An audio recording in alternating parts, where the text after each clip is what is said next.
হচ্ছে স্নো স্ট্রমের পরের দিন সকাল।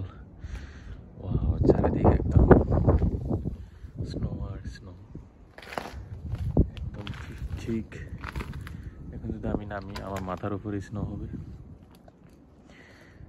গতকালকে আমি দেখিয়েছিলাম এখানে আমার গাড়ি, ঠিক আমার গাড়িটা এখন স্নোর নিচে। এখানে আর একটা গাড়ির ছাদ দেখা যাচ্ছে। বাড়িগুলো পুরো একদম স্নো দিয়ে ঢেকে আছে।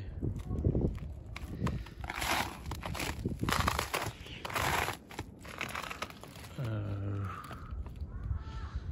এই হচ্ছে বাড়ির পাশেরটা। এই পুরো রোডটা একই অবস্থা, সেম 5 থেকে 6 ফিট স্নো এখানে চারপাশে। -5, খুবই ঠান্ডা টেম্পারেচার।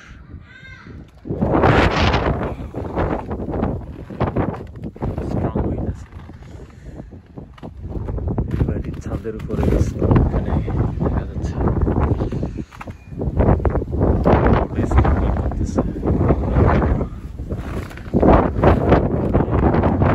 এই জায়গাতে গত রাতে একটা গাড়ি আটকে গেছিল, ওরা আবার ব্যাক করছে। এখান পর্যন্ত এই জায়গাটাতে অনেক স্নো, এখান দিয়ে যাওয়া ইম্পসিবল। দিনটা পর্যন্ত এখানে কোনো গাড়ি চলতে পারবে না।